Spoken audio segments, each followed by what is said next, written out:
Magandang oras sa lahat ng ating mga kababayan. May pinaka-latest update tayo sa magiging lagay ng ating panahon ngayong araw at sa susunod na 24 oras. Patuloy pa rin nating minumonitor ang low pressure malapit sa silangan ng Northern Luzon na ngayon ay mas lumalakas pa. Alamin natin ang pagbabago sa direksyon nito at posibleng masusundan agad ito sa mga susunod na linggo. Talakayin natin ang pinakabagong impormasyon dito. Sa kasalukuyan, ayon sa pinakabagong datos ng Pag-asa, makikita ang low pressure area sa layong 1,195 kilometers ng silangan ng extreme northern Luzon. Kasabay nito, patuloy nitong hinihila ang southwest monsoon o habagat na siyang nakakaapekto at nagdadala ng mga pag-ulan sa southern Luzon at sa kanlurang bahagi ng Visayas. Narito naman ang inaasang lagay ng ating panahon ngayong araw para sa Ilocos Region, Zambales, Bataan, Occidental Mindoro at Antique. Asahan na maulap na kalangitan na may kalat-kalat na pag-ulan, pagkulog at pagkidlat dulot ng habagat. Dahil dito may panganib ng biglaang pagbaha at pagguho ng lupa lalo na kapag malakas ang buhos ng ulan. Para sa Metro Manila, natitirang bahagi ng Central Luzon, Calabar Zone, natitirang bahagi ng Mimaropa, Bicol Region at natitirang bahagi ng Western Visayas, bagyang maulap ang inaasahan hanggang maulap ang kalangitan na may mga pulu-pulong pag-ulan o thunderstorms bunsod pa rin ng habagat.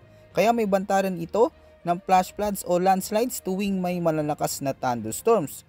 Para naman sa nalalabing bahagi ng bansa, magiging bahagyang maulap hanggang maulap din ang kalangitan na may mga pulu-pulong pag-ulan at thunderstorms. Ito naman ay dulot ng epekto ng localized thunderstorms. May banta rin ito ng pagbaha at landslides tuwing may mga malalakas na pag-ulan. Ayon naman sa pinakabagong datos mula sa International Weather Models, ang low pressure sa silangan ng bansa ay patuloy na kumikilos pahilaga at patuloy na lumalakas. May mataas na tsansa na itong maging isang tropical depression o bagyo sa loob ng susunod na 24 oras. Kasabay nito mga kabayan, habang kumikilos ito pataas, hinahatak pa rin nito ang southwest monsoon na siyang nagdadala ng malalakas na pag-ulan sa ilang bahagi ng bansa. Dagdag pa rito, ayon sa mga ipinapakita ng modelo, may posibilidad pang may panibagong sama ng panahon na mabubuo sa silangan ng Luzon. Ito ang maaaring dahilan sa pagpapalakas ng epekto ng habagat na magdudulot ng sunod-sunod na mas malalakas na pag-ulan sa iba't ibang panig ng bansa.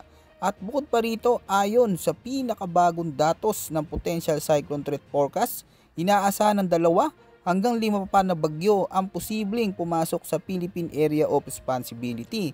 Madalas ang mga sistemang ito ay kumikilos sa direksyong pailagan silangan patungo o palapit sa bahagi ng extreme northern Luzon. Ngunit mataas din ang posibilidad na dumaan mismo ang track nito sa malaking bahagi ng Luzon o sa Visayas. Kaya mahalagang maging alerto at laging nakamonitor sa mga susunod na ulat ng panahon dito lamang sa ating channel para sa pinakabagong update at pinakamalagang impormasyon na dapat nating paghandaan. Yan muna ang ating pinaka-latest weather update at ulat panahon. Ito po ang inyong weather forecast ng bansa. Maraming salamat po at huwag kalimutang mag-ingat ngayong panahon ng tag-ulan.